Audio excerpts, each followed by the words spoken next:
안녕하세요. 지난 시간에 이어 대한민국 최고의 강연, 최강 1교시에서 강연을 맡은 경제학자 박상준입니다. 지난 강연에서 일본에서 버블이 어떻게 형성되고 붕괴됐는지, 버블의 붕괴가 일본 경제에 어떤 후유증을 남겼는지 살펴보았습니다. 버블의 붕괴 후 일본 경제는 오랜 저성장의 터널에서 벗어나지 못하고 있습니다. 터널에서 나왔나 싶으면 다시 들어가는 일이 반복됐습니다. 지금의 일본은 과연 어떤 사회일까요? 지금의 일본 경제는 얼마나 약하고 또 얼마나 강한 걸까요? 오늘 강연에서는 잃어버린 20년 동안 일본에 어떤 일이 있었는지, 일본인들은 그 과정에서 어떤 교훈을 얻었는지를 살펴보도록 하겠습니다. 그래서 오늘 강연 주제는 위기의 일본 경제, 과연 한국은? 2부, 잃어버린 20년의 교훈입니다.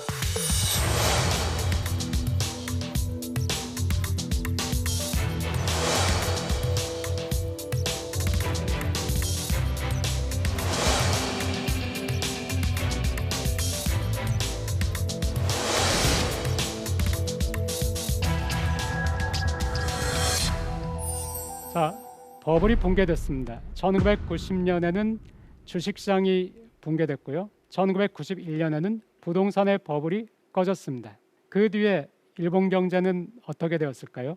1981년부터 1991년 그 10년 동안 일본의 연평균 실질 GDP 증가율은 4.4%였습니다. 그런데 1992년부터 2002년까지 그 10년 동안은 연평균 증가율이 0.5%입니다.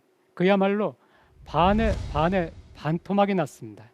제가 일본에서 교편을 잡은 것이 1999년입니다. 그때 막 일본에서는 잃어버린 10년의 얘기가 나오기 시작했습니다. 그리고 왜 이렇게 오랜 저성장이 지속되는지, 이 이유를 가지고 일본인 학자들뿐만 아니라 세계적인 경제학 석학들까지 이 논쟁에 뛰어들었습니다. 그래서 파가 두 파로 갈렸습니다. 총 수요에 문제가 있다는 파와 총 공급에 문제가 있다는 파였습니다. 제가 일부에서 경제 성장을 말씀드릴 때 총 공급과 총 수요가 다 함께 증가해야 그래야 경제가 성장한다고 말씀을 드렸는데요. 아무리 물건을 잘 만들어도 사지 않으면은 어떻게 할 수가 없습니다. 그리고 사는 사람들이 있다 하더라도 물건을 제대로 만들지 않으면은 경제는 성장할 수 없습니다. 총 수요의 문제는 우선 자산 가격이 붕괴됐습니다. 그러니까 지난 시간에 말씀드렸듯이 부채는 가만히 있는데 자산만 감소했습니다. 그러니까 부채 비율이 증가를 하죠. 이제 투자를 할 여력이 없습니다. 그래서 투자가 감소하고요. 투자가 감소한다는 얘기는 기업이 공장을 잘 짓지 않고 기계를 잘 사지 않는다는 얘기입니다. 그러니까 총 수요의 일부분이 약화되는 것입니다. 그리고 실업률이 굉장히 높아졌다고 말씀드렸는데요. 고용과 임금이 불안하니까 소비도 위축이 되죠. 그리고 또 1996년부터 15세부터 64세 인구가 감소하기 시작했다고 말씀드렸는데요. 소위 말하는 고령화가 시작됐습니다. 고령화가 시작되면 소비가 역시 위축이 됩니다. 그리고 일본에서는 물가가 떨어지면서 디플레이션이 발생을 했고요. 디플레이션 기대 심리로 해서 지금 소비하지 않고 소비를 나중으로 이연시키는 현상이 일어났습니다. 무슨 얘기냐면은 내년에 자동차 값이 올해보다 더 싸질 것이다 라고 생각을 하면은 당연히 올해 자동차를 사지 않고 내년에 사자, 이렇게 내년으로 소비를 미루게 되죠. 그러면 올해 소비가 부족하죠. 그러니까 총 수요가 역시 약화되는 것입니다.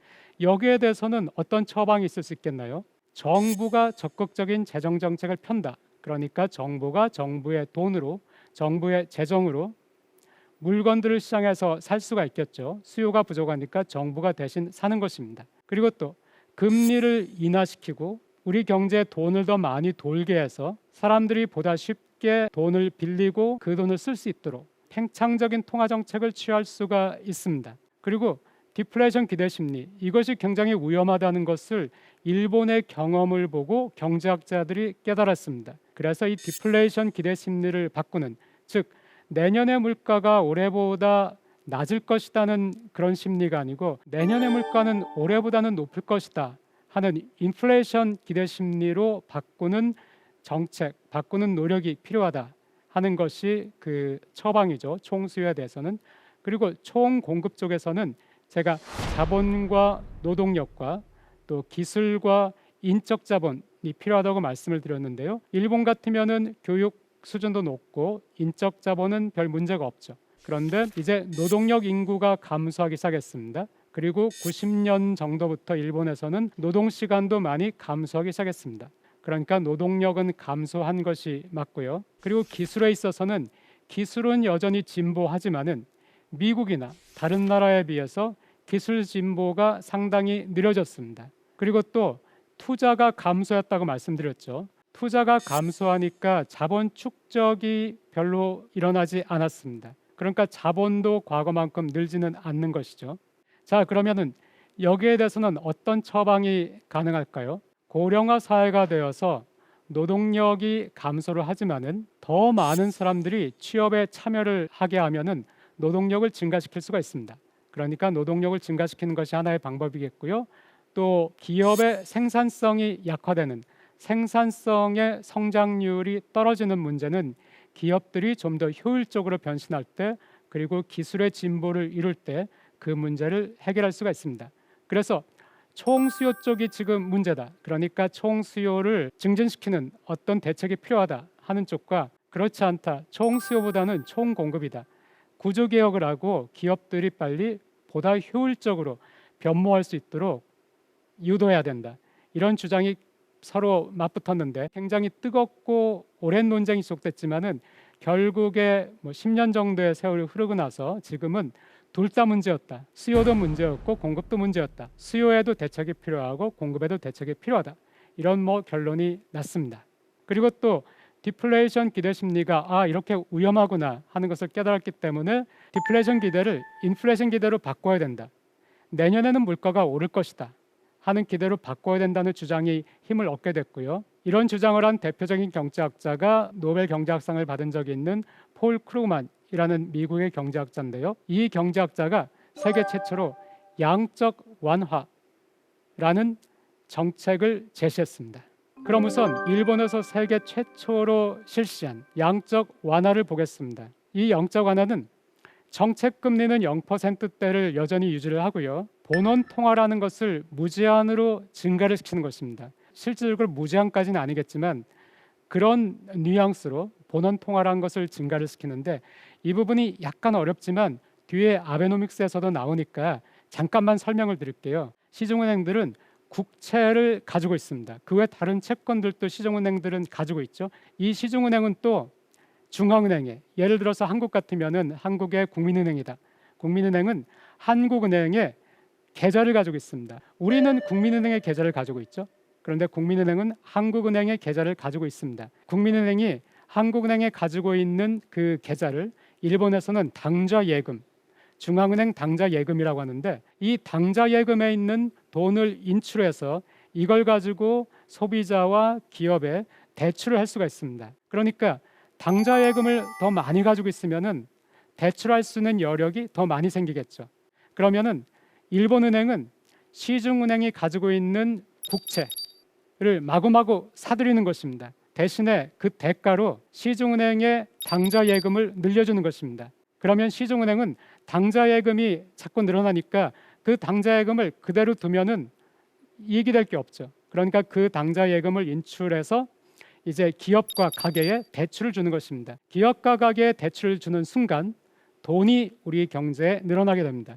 시중은행 입장에서는 중앙은행의 당좌예금을 잔뜩 가지고 있으니까 이 당좌예금에서 기업과 가게에 대출을 해줌으로써 거기에서 대출 이자를 받아서 수익을 내려고 하죠. 그러면은 적극적으로 대출을 하려고 합니다.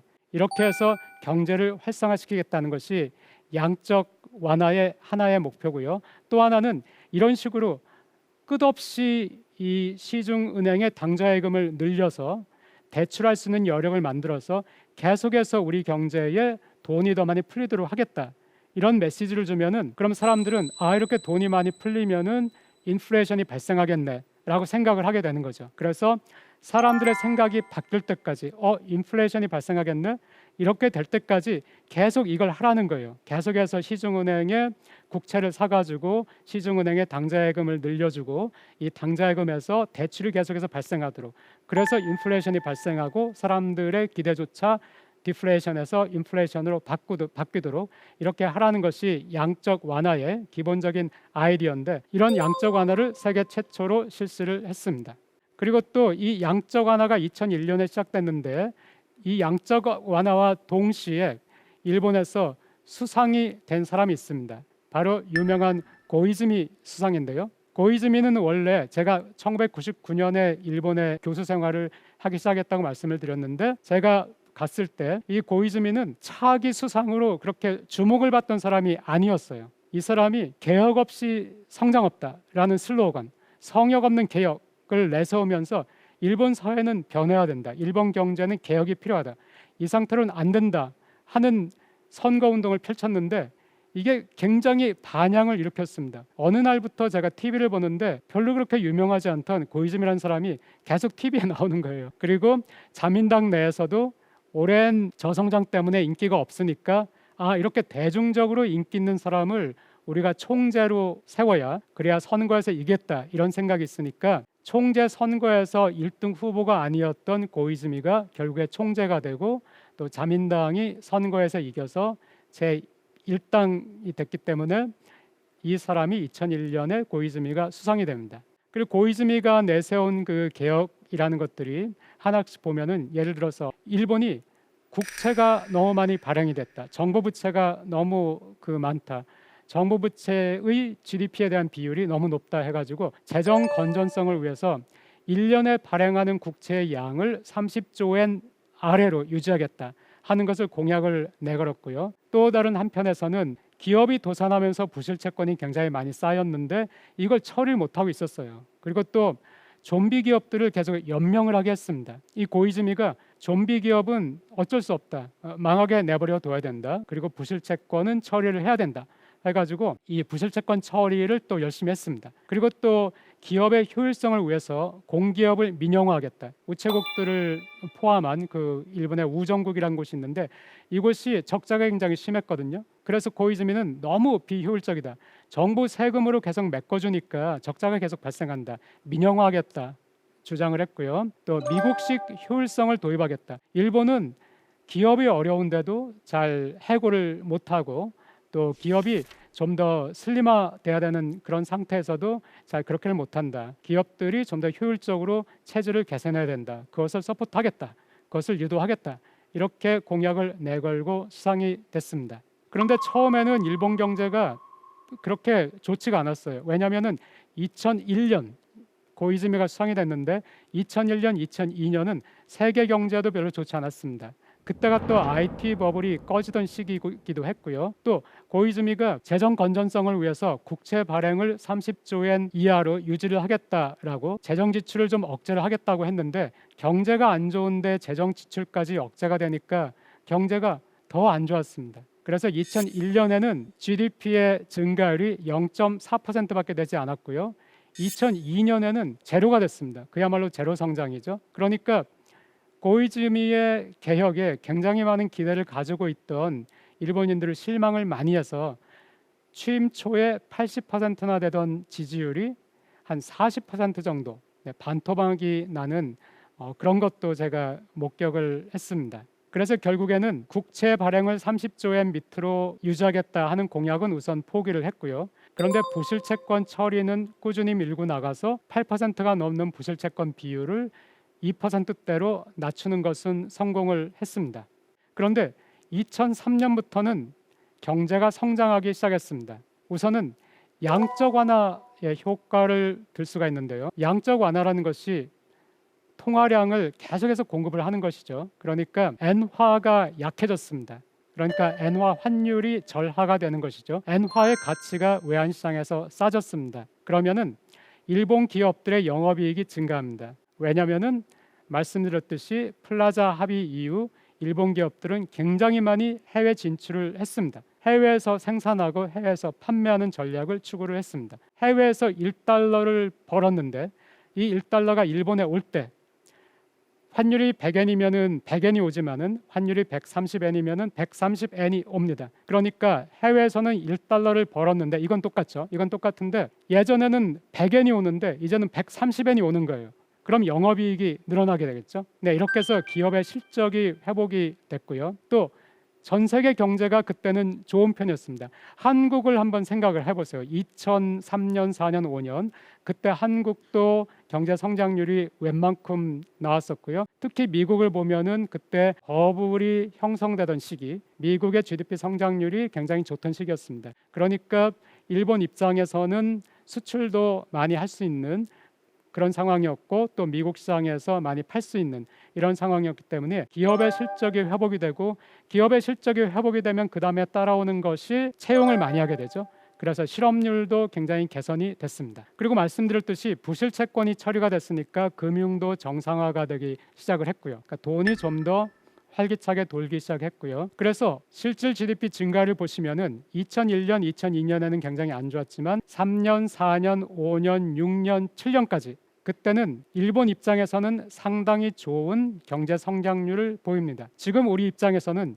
2%, 뭐 1.5% 하면은 이거 너무 낮은 거 아닌가 생각하지만은 일본은 말씀드렸듯이 잃어버린 10년 동안 0.5%였어요. 0.5%였다가 2%까지 올라간 거예요. 그런데 더구나 지금 생산 가능 연령 인구가 감소하는 나라에서 경제가 성장하고 있기 때문에 일본인들은 만족할 만한 수준이었습니다. 그때는 일본 사회 분위기가 상당히 좋았습니다. 그런데 2008년에 글로벌 위기가 시작됐습니다. 그래서 또 일본 경제는 다시 타격을 받는데요. 그 전에 고이즈미 개혁의 그림자를 한번 보도록 하겠습니다. 고이즈미 개혁으로 일본 경제가 좋아졌다고 말씀을 드렸는데요. 하지만은 고이즈미가 미국식 효율성을 도입해야 된다. 이제 기업들도 잘라낼 부분은 잘라내야 된다. 이렇게 주장을 했는데요. 그래서 일본에서 정규직 일자리가 줄기 시작했습니다. 일본의 정규직 노동자가 1994년에는 3,800만 명 정도였는데요.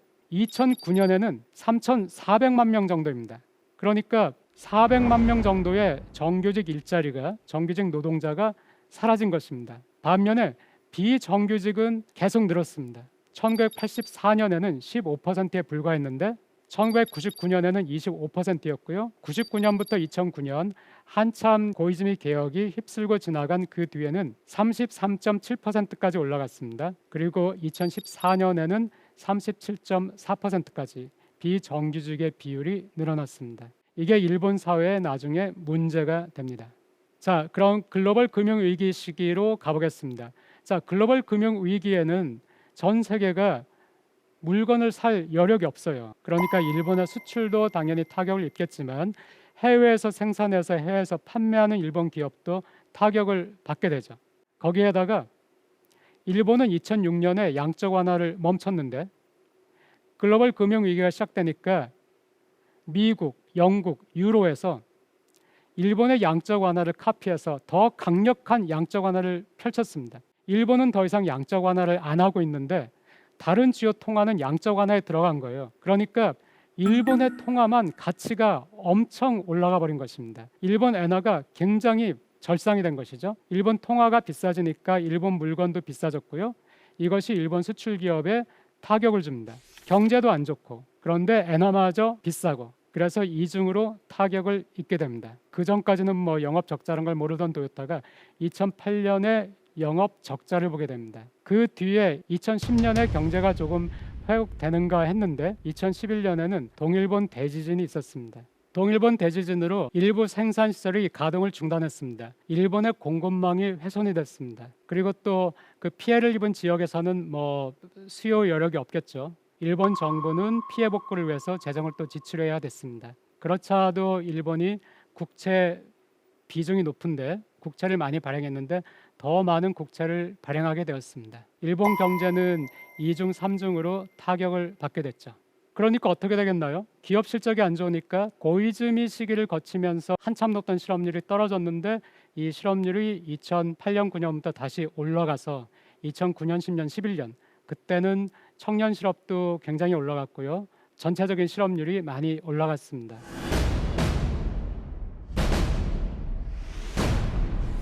자, 그러니까 1990년, 91년에 버블이 붕괴가 됐고 그 뒤에 이제 2000년이 됐습니다. 잃어버린 10년. 자, 2011년까지 왔습니다. 잃어버린 20년이 됐습니다. 그런데 이때쯤부터 잃어버린 20년 정도가 지나고 나서 일본 사회에서는 많은 것에 합의를 이루게 됐습니다. 아까 제가 자, 장기 저성장의 이유가 무엇이냐 해서 총수요가 문제냐, 총공급의 문제냐 논쟁이 있었다겠죠. 여기에 대해서 총수요는 이런 게 문제였고 총공급은 이런 게 문제였다 하는 것이 서로 합의가 됐습니다. 그러니까 수요 문제, 공급 문제를 각각 접근해서 풀어야 된다 하는 것도 합의가 됐고요. 그런데 또 고이즈미의 개혁이 있었죠. 그때 개혁 때 효율성을 추구해야 된다. 과거 일본 기업의 문화, 연공 서열, 종신고용, 이거 안 된다. 좀 더 효율적으로 해야 된다. 미국식을 좀 도입하자. 미국을 따라가자. 이렇게 했습니다. 그런데 2010년대에 와서 보니까 효율성을 추구하는 것도 중요하고 과거 일본 기업들이 굉장히 방만한 경영을 했던 것도 사실인데 정규직이 줄어들고 비정규직이 늘어나고 임금이 늘지 않거나 임금이 주니까 이게 또 총수요의 문제를 일으키는 거예요. 이게 시장을 약하게 만듭니다. 미래가 불안하고 고용이 불안하니까 소비자들이 지갑을 닫는 거예요. 더구나 고령화 사회에서 더 지갑을 닫죠. 소비자들이 지갑을 닫으면 기업도 물건을 팔 수가 없습니다. 세계 경제가 안 좋을 때 국내 경제마저 이중으로 더 안 좋으니까 기업들이 더 타격을 받습니다. 이런 것들을 알게 됩니다. 그러니까 2010년대에 들어와서는 예를 들어서 일본에서 정규직을 늘려야 된다. 이거에 대해서 별로 이제 이견이 없어요. 효율성을 추구하되 이게 정규직 일자리를 줄이는 비정규직 비율을 늘리는 쪽으로 가면 안 된다. 고용은 유지해야 된다. 고용이 안정돼야 된다. 일자리를 많이 만들어야 된다. 일자리를 나눠야 된다. 이거에서 많이 의견 합의를 보게 됩니다. 경제학자들 사이에서 또 정치에서는 여와 야가 또 기업과 노동이 이제 2013년에는 아베 신조가 일본의 수상이 되는데요. 아베노믹스로 유명하죠. 우리가 많이 들었는데 아베노믹스는 세 가지 화살이 있다고 하죠. 대규모 양적 완화, 또 기동적 재정 정책, 장기 성장 전략. 그런데 사실 핵심은 이 대규모 양적 완화입니다. 이게 얼마나 대규모냐 하면은 고이즈미 정권 때 있었던 양적 완화, 세계 최초의 양적 완화죠. 그 양적 완화를 미국이나 다른 나라가 카피해서 2009년에 실시를 했는데 일본은 2013년에 4년 늦게 대규모 양적 완화에 동참을 하면서 과거보다 10배나 크게 양적 완화를 했습니다. 그리고 이 양적 완화도 제1차 양적 완화처럼 기업의 실적을 개선시키는 데 도움을 줬습니다. 우선 금리가 굉장히 낮은 상태에서 돈이 계속해서 풀리니까 기업들 입장에서 또 가게 입장에서는 돈을 빌리는 것이 굉장히 쉬워졌고요. 외환시장에서 엔화의 가치가 떨어져서 엔화가 절하가 돼서 기업들 입장에서는 수출할 때도 유리하고 해외에서 판매한 것이 그 대금이 일본에 돌아올 때 더 부풀려져서 그렇게 돌아오게 되니까요. 여러 가지 면에서 기업 실적 개선에 도움이 됐습니다. 그러니까 이때 기업의 도산 건수도 하락하기 시작합니다. 다시 한번 올라갔던 것이 하락하기 시작하고요. 또 2010년대 들어서는 기업들도 반성을 하게 됩니다. 1990년대 또 그 뒤에 버블이 깨지고 나서 그때 우리가 개혁을 해야 됐다. 그때 우리가 새로운 활로를 찾아야 됐다. 그때 한국과 대만 기업에 계속해서 예를 들어서 TV가 삼성이나 LG에 밀리고 있을 때 그때 우리는 TV를 포기하더라도 다른 어떤 쪽으로 활로를 찾았어야 됐다. 이런 반성들이 일본 기업에서도 일기 시작합니다. 그래서 1990년대 후반, 2000년대 초반 많은 일본 기업이 도산을 했습니다. 그리고 또 2009년, 10년 그때 다시 또 도산을 했습니다. 그런데 살아남은 기업들은 2010년대 들면서 체질을 많이 바꾸기 시작했습니다. 일본 사회가 많은 것을 깨달은 것처럼 일본 기업들도 깨닫기 시작했습니다. 그래서 아베노믹스로 인한 양적 완화로 기업 실적 개선에 도움이 됐고 기업이 좋아지니까 채용도 많이 하게 되고 그렇게 돼서 실업률도 다시 감소하기 시작했습니다. 그래서 일본에서 가장 큰 기업은 도요타고요. 두 번째로 시가총액이 큰 기업은 소니인데 2021년에 도요타와 소니가 둘 다 사상 최대 실적을 올렸습니다. 도요타는 3조 원에 가까운 영업이익, 소니는 1.2조 원 정도의 영업이익인데요. 둘 다 도요타와 소니의 역사상 가장 높은 영업이익이고 일본에서 1조 엔 이상의 영업이익을 낸 곳은 과거 도요타 한 곳이었는데 이제 소니가 그 1조 엔 벽을 깨고 1조 엔 클럽에 가입을 하게 됐습니다. 그러니까 기업의 실적이 굉장히 좋아졌다는 것을 알 수가 있고요. 고용이 좋아지니까 다른 사회 지표도 좋아지죠. 고용이 좋아지니까 고용에 대한 불안감이 많이 해소가 되는 것이죠. 그리고 또 한 가지 특이할 것은 일본에서는 주거도 안정됐습니다. 버블이 끝나고 나서 2005년까지는 계속해서 부동산 가격이 하락을 했습니다. 부동산 가격이 급격히 상승하는 것도 문제지만 15년 동안이나 하락하면 이것도 굉장히 사람들을 불안하게 하죠. 그런데 그 이후에는 경기에 따라서 부동산 가격이 오르고 내리고는 하는데 크게 뭐 급등하거나 급락하거나 이런 일이 없으니까 일본에서는 이제 부동산 불패라는 신화가 깨졌지만은 부동산 필패라는 신화도 깨졌고요. 부동산은 경기에 따라서 오르거나 내린다. 또 내가 부동산을 가지고 있지 않더라도 내가 루저가 되지는 않는다. 나는 그냥 월세를 살다가 내가 집을 사고 싶을 때 그때 사면 된다라는 인식이 퍼지니까 집이라는 것이 더 이상 투자나 투기의 대상이 아니라 주거의 대상이 됐습니다. 제 주위의 일본인들, 뭐 동료 교수라든가 학생들과 아니면 졸업생들과 얘기를 할 때도 집을 사고 팔아서 큰 돈을 한번 벌어보겠다 이런 사람을 거의 못 봤어요. 항상 실수요자 입장에서 부동산 시장을 접근을 합니다. 그러니까 주거가 굉장히 안정돼 있어요. 이 고용과 주거가 2010년대 들어서 안정이 되니까 사회 지표를 개선시키는데 자살률, 범죄율 개선시키는데 굉장히 큰 역할을 하게 됩니다. 그리고 출산율을 회복시키는 데도 역할을 하게 됩니다. 그래서 한국과 일본의 실업률을 한번 비교해 보겠습니다. 전체적인 실업률이 과거에는 일본이 더 높았죠. 그런데 지금은 한국이 더 높고 일본이 좀 낮습니다. 한국은 큰 차이가 없죠, 과거와. 그런데 일본은 과거보다 많이 낮아졌습니다. 특히 청년 실업은 과거에는 한국과 일본이 비슷했습니다. 그런데 지금은 일본 청년 실업률이 5%대인데 비해서 한국의 청년 실업률은 8% 혹은 그 이상으로 더 높습니다. 일본에서는 청년 실업이 문제가 되지 않는데 한국에서는 청년 실업이 문제가 되고 있습니다. 여성 고용률을 한번 보겠습니다. 여성 고용률이 일본에서 한국보다 더 높습니다. 70대 이상 연령을 제외하면 그렇습니다. 특히 20대 후반과 30대 후반과 40대 후반을 한번 보세요. 한국과 일본에서 고용률이 20대 후반에 굉장히 높았다가 30대 후반이 되면 낮아집니다. 그리고 40대 후반이 되면 다시 올라가죠. 경력 단절 때문입니다. 남성 고용에서는 보이지 않는 현상인데요. 이것이 M자처럼 보이기 때문에 M자 커브라고 합니다. 그런데 일본에서는 이 M자 커브가 상당히 약화된 것을 볼 수 있습니다. 경력 단절이 좀 더 완화가 됐습니다. 일본인들이 이것도 깨달은 거예요.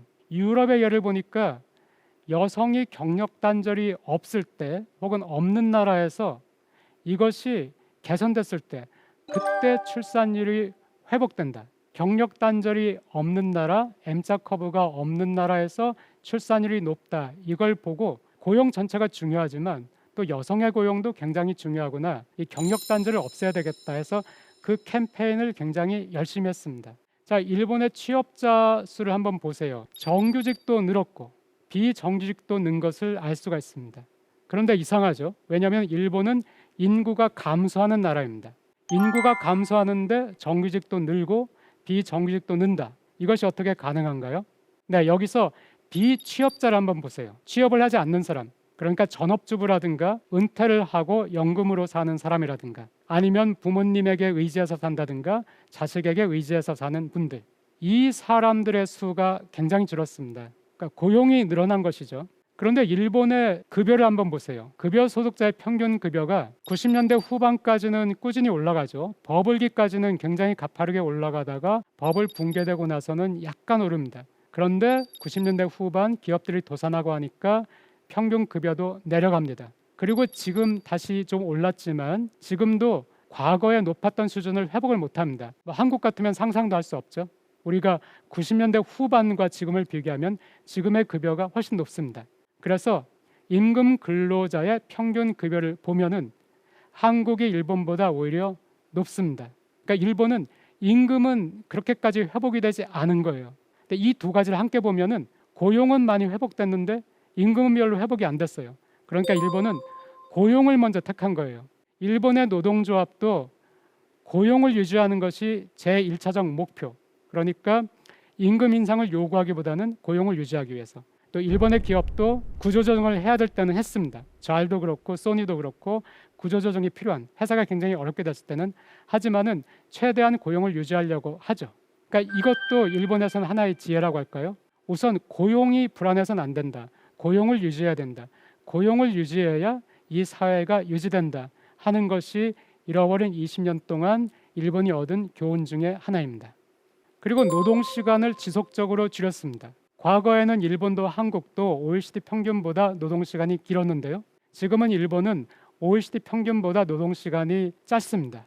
그리고 지금도 더 줄이려고 노력을 하는데요. 그러니까 노동 시간을 줄이고 임금은 별로 올리지 않으면서 좌합을 잡고 쉐어를 하려고 하는 거죠. 고용을 늘리는. 그리고 특히 이 노동 시간 줄어드는 것이 출산율과 관계가 있는 것이 경력 단절이 있는 나라, 또 노동 시간이 긴 나라에서는 출산율이 높아지지 않습니다. 왜냐하면 노동 시간이 길면은 여성들이 일과 가정을 양립을 할 수가 없습니다. 선진국이 되면서 교육 수준이 높은 여성들은 둘 중에 하나를 선택하게 되면은 직장을, 일을 선택하고 가정을 선택하지 않습니다. 그러니까 노동 시간을 줄여야 여성들이 가정을 선택할 수가 있습니다. 일본에서는 그래서 노동 시간을 줄이기 위해서도 많은 노력을 기울이고 있습니다. 또 빈부격차 같은 경우에는 일본에서도 꾸준히 악화가 됐어요. 일본에서 그래서 이게 사회 문제가 되고 있고요. 한국도 악화가 됐는데 사실 한국과 일본의 빈부격차는 큰 차이가 없지만은 그래도 굳이 OECD 데이터를 통해서 보면은 한국에서 빈부격차가 더 심한 것을 볼 수가 있습니다. 지금 이 그래프에서 위로 올라갈수록 빈부격차가 더 심한 것인데요. 일본이 조금 더 낮은 것을 볼 수가 있습니다.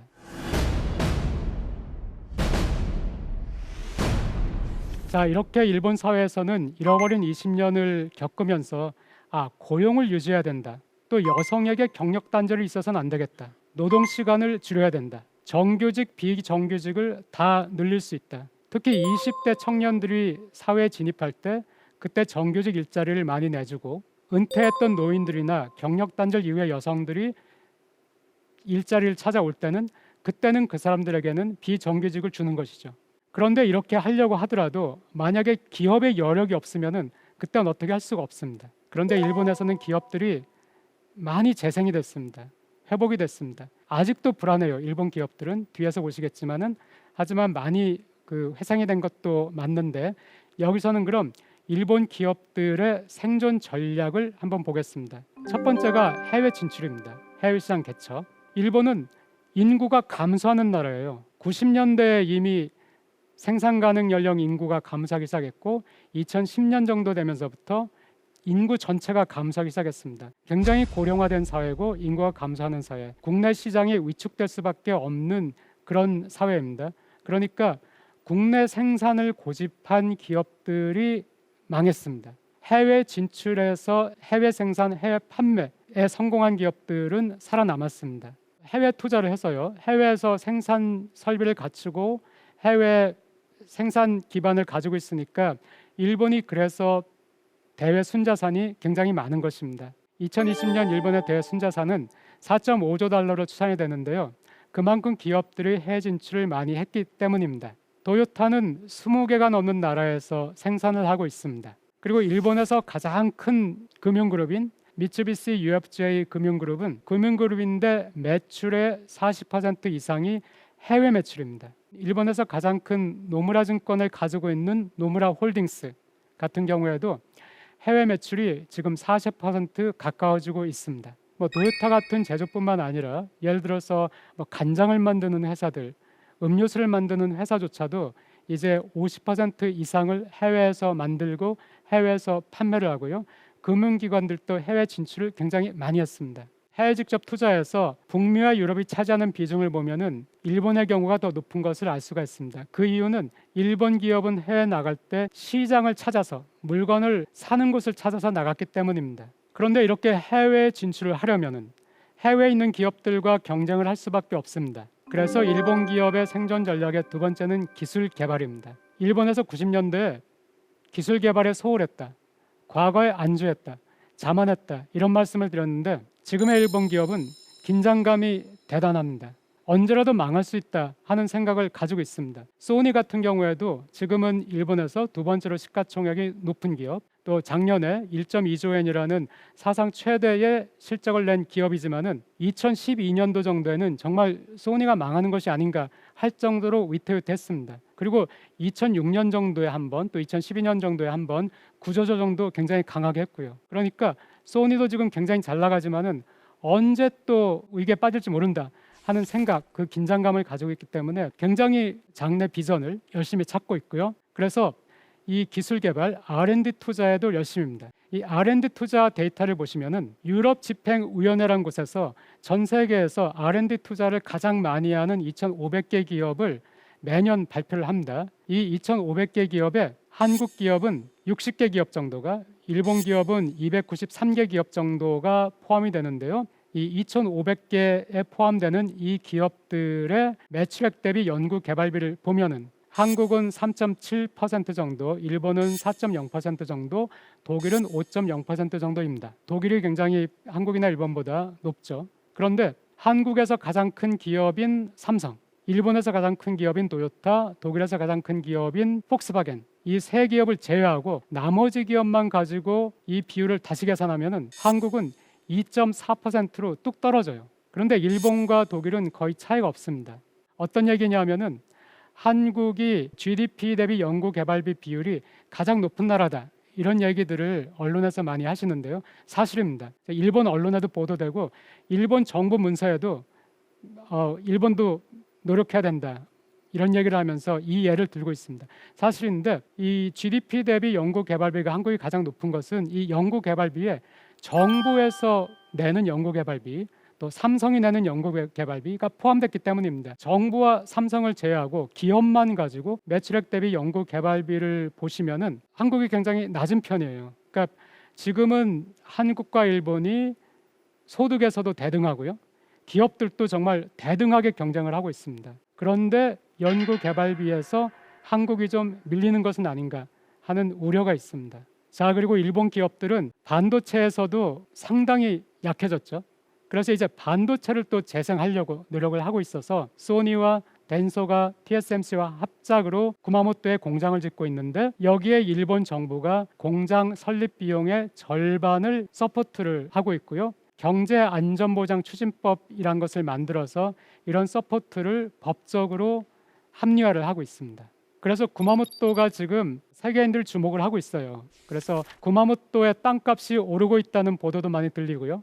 거기에 일본 기업들이 몰려들고 있거든요. TSMC와 연계해서 뭐 소재를 납품한다든가 부품을 납품한다든가 하는 기업들이 그 주위로 오고 있고 땅값이 오르겠다 해가지고 해외 투자가들도 거기에서 땅을 사고 싶어 한다는 그런 얘기들을 하고 있습니다. 지금 만드는 것이 삼성이나 TSMC는 뭐 5나노, 4나노, 3나노 이렇게 얘기를 하고 있죠. 그런데 TSMC가 구마모토에서 만드는 것은 22나노 정도인데요. 그러면 이거 무시해도 되는 것이 아닌가 하는데 이 22나노에서 26나노 정도가 소니가 화상 그 이미지 센서를 만들 때 거기에 필요한 것이고요. 덴소가 또 자동차를 만들 때 거기에 들어가는 차량용 반도체입니다. 그러니까 소니와 덴소에 필요한 것을 TSMC가 만들어주는 것이고 이 TSMC가 필요한 것들을 납품하는 기업들이 몰려들기 때문에 지금 구마모토가 굉장히 그 주목을 받고 있습니다. 그리고 소니도 지금 플레이스테이션이 굉장히 잘 팔리고 있기 때문에 수익을 많이 내고 있지만은 그 미래가 게임에만 의존할 수는 없죠. 그래서 또 활로를 찾기 위해서 열심히 하는데 소니가 과거에 아이보라는 로봇 강아지죠. 강아지를 만들었다는 것을 보도를 통해서 보셨을 거예요. 그런데 로봇의 그 원리와 자율주행차의 원리가 굉장히 흡사합니다. 카메라로 외부를 인식한 다음에 AI로 그것을 판단을 해야 되죠. 그리고 어떤 행동을 할지 어떻게 주행할지를 결정을 해야 됩니다. 이것이 로봇과 자율주행차가 메커니즘이 같습니다. 그러니까 소니는 이 노하우를 가지고 있는 것이죠. 그리고 소니는 아시다시피 화상과 음향에서 굉장히 강하죠. 자기네가 화상 센서가 굉장히 강하고 로봇을 만든 경험이 있으니까 자율주행차를 만들고 그 안을 엔터테인먼트, 자기네의 음향 기술 그리고 자기네의 영상 기술을 거기에 집약을 해가지고 하나의 엔터테인먼트로 만들겠다, 이런 야심을 가지고 있습니다. 그런데 소니 같은 경우에는 하지만 공장이 없죠. 자동차를 만들 수 있는. 그렇기 때문에 혼다와 합작 회사를 미국에서 만들기로 했습니다. 그것이 소니 혼다 모빌리티라는 회사인데요. 일본이 굉장히 의사결정이 느리다고 하죠. 투자 결정 과정도 느리고. 그런데 최근에 일본, 2010년대 일본은 굉장히 빨라요. 제대로 된 경영자, 제대로 된 리더만 나타나면은 굉장히 의사결정이 빨라서 이 소니하고 혼다가 같이 힘을 합치겠다, 이 얘기를 한 것이 2022년 3월이었는데 2022년 10월에 합작 회사를 만들었다고 발표를 했습니다. 그래서 2025년부터 북미에서, 미국에서 주문을 받고 2026년부터 생산을 하겠다. 이것도 굉장히 전 세계가 주목을 하고 있죠. 혼다와 소니의 기술이 결합이 되면 어떻게 될까? 자, 그렇다면은 이렇게 열심히 노력을 하는 일본 기업의 미래는 어떻겠습니까? 사실 알 수가 없습니다. 이것이 일본의 고민이죠. 그런데 한국도 마찬가지입니다. 기업들은 정말 살벌하게 경쟁을 하고 있습니다.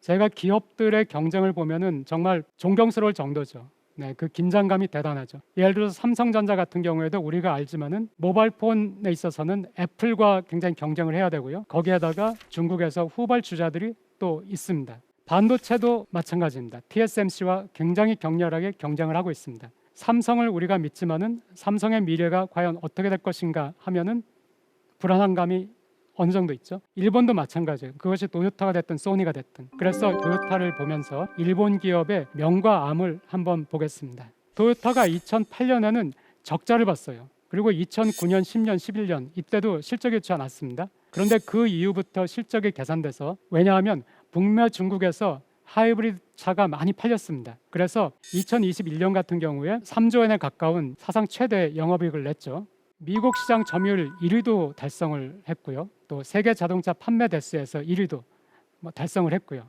그런데 여기만 보면 와, 토요타 대단하다, 토요타 죽지 않았네 라는 생각이 들지만은 전기차를 보면은 토요타가 2021년에 생산한 전기차의 대수가 14,000대에 불과해요. 14,000대, 14만 대도 아니고. 혼다도 그 정도예요. 15,000대. 그러니까 뭐 그 현대 기아도 비교가 안 되는 거예요. 테슬라는 고사하고. 굉장히 뒤처졌죠. 근데 전 세계는 지금 전기차와 자율주행차로 옮겨가고 있습니다. 여기서 굉장히 많이 뒤처진 거예요. 비록 영업이익은 굉장히 많이 냈지만, 그러니까 영업이익을 굉장히 많이 낸 것이 명이면은 전기차에서 굉장히 부진한 것이 암입니다. 그런데 토요타가 여기서 그럼 망하느냐 하면은 그것도 모르죠. 왜냐하면은 굉장히 많은 돈을 지금 쌓아두고 있잖아요. 이 돈을 가지고 굉장히 열심히 전기차, 자율주행차 부분에 투자를 하기 시작했습니다. 그러니까 한국의 현대기아에 지금은 밀리지만은 또 어떻게 될지 모르는 거죠. 그러니까 현대기아도 마음을 놓을 수가 없습니다. 그리고 토요타는 우주에도 도전을 하고 있습니다.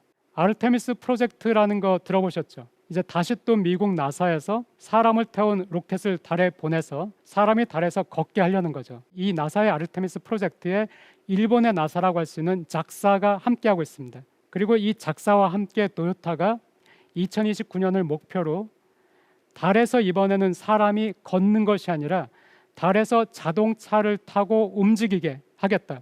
달에서 달리는 자동차를 지금 개발을 하고 있습니다. 이것 보면 또 대단하다 싶죠. 하지만 이것도 어떻게 될지는 모릅니다. 왜냐하면 2020년 도쿄 올림픽을 타겟으로 해서 일본 정부가 그 이전에 4, 5년 전에 2020년 도쿄 올림픽 때는 도쿄에서 드론이 날개하고 자율주행차가 달리게 하겠다. 공항에서 로봇이 손님을 맡게 하겠다 했는데 코로나 때문에 그 올림픽이 작아진 그런 탓도 있겠지만은 하지만 그것들 하지 못했어요.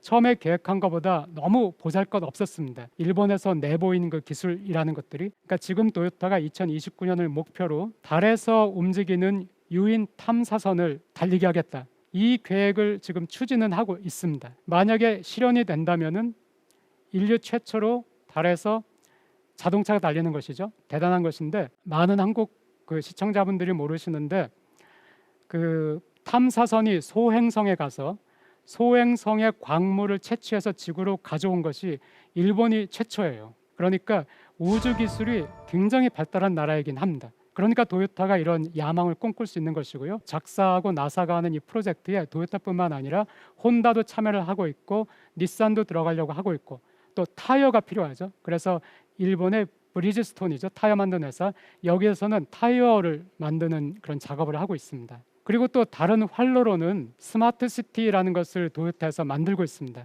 이미 기공식은 했고요. 이미 건설은 들어갔는데 아직은 많이 베일에 가려 있어요. 그래서 이것이 얼마나 성공할지 모르겠는데 저도 기대를 많이 하고 나중에 스마트 시티 완성되면은 나도 한번 거기 가서 살아볼까 했는데 스마트 시티가 완성되더라도 처음에는 도요타 관계자들만 갈 수 있다고 합니다. 그리고 이제 그 시티가 제대로 작동되는지를 보고 그 뒤에 이제 외부인에게도 분양을 하겠죠. 그런데 최근에 사우디에서 네옴시티라고 해서 같은 컨셉으로 또 이 스마트 시티를 건설하는데 세계적인 화제가 되고 있죠. 굉장히 추진을 하고 있고요. 그래서 이 도요타 스마트 시티가 거기에 굉장히 가려졌어요. 처음 시작할 때는 굉장히 주목을 받았는데 지금은 큰 주목을 받지 못하기 때문에 이것도 전 어떻게 될지 모르겠어요. 그런데 이것처럼 도요타라는 하나의 기업을 보더라도 굉장히 노력을 많이 하고 있고 그런데 엄청난 경쟁 속에 있기 때문에 그 미래가 어떻게 될지 알 수가 없습니다. 이것이 지금 일본의 현실입니다.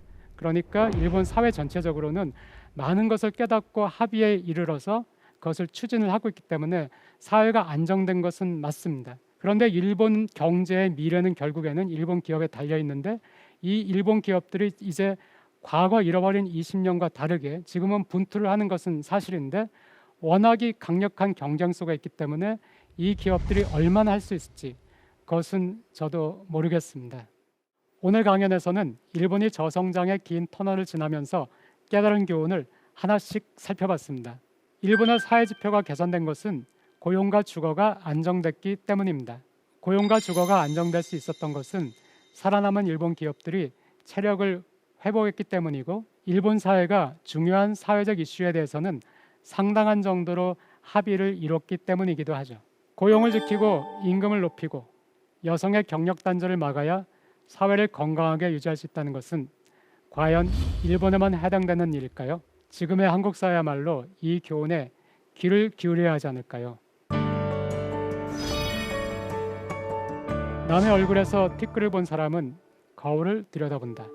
남의 얼굴에서 티끌을 본 사람은 내 얼굴은 괜찮은가 싶어서 거울을 들여다본다고 합니다. 일본인들은 잃어버린 20년을 지나서야 그들 사회의 문제가 무엇인지를 깨닫고 고치기 시작했습니다. 지금 한국은 버블 붕괴 후의 일본과 많은 면에서 닮아 있습니다. 우리도 20년을 잃어버려야 할까요? 우리는 그럴 필요가 없습니다. 일본이라는 반면 교사가 있기 때문입니다. 일본의 경험에서 얻은 교훈을 제대로 활용하기를 간절히 바라는 마음입니다. 지금까지 대한민국 최고의 강연 최강의 1교시 박상균이었습니다. 감사합니다.